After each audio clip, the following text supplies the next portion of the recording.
Wave after wave of migrants have been rescued from rubber dinghies and rickety fishing boats in the Mediterranean over the last 3 days, with thousands ferried to Italy's southern shores.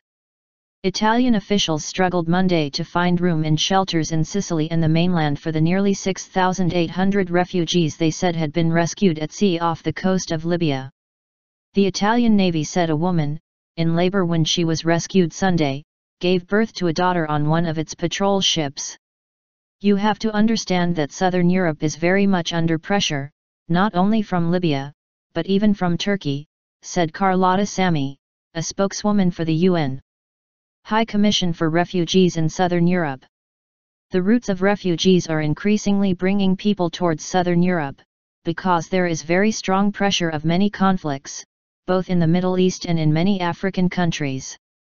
Authorities said at least 10 migrants drowned in the last few days as they attempted to escape chaotic Libya for a more stable life in Europe. The migrants arriving in southern Italy are being dispersed to reception centers across the country.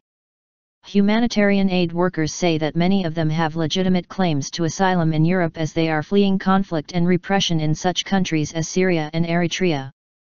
But not everyone in Europe is welcoming them. The Milan-based governor of Lombardy, Roberto Moroni, said his region has already done its part and that any government funding should be spent on our citizens and not for clandestine migrants.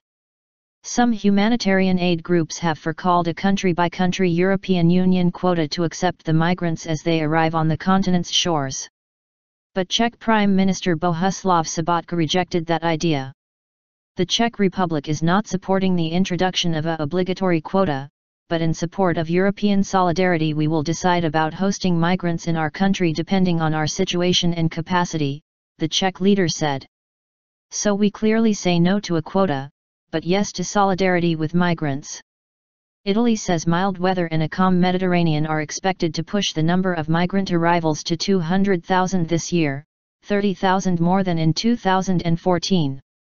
The unrelenting flood of migrants is continuing even after about 800 on one overcrowded boat drowned in a capsize last month. The captain of that boat mistakenly rammed it into a commercial ship on its way for a rescue operation.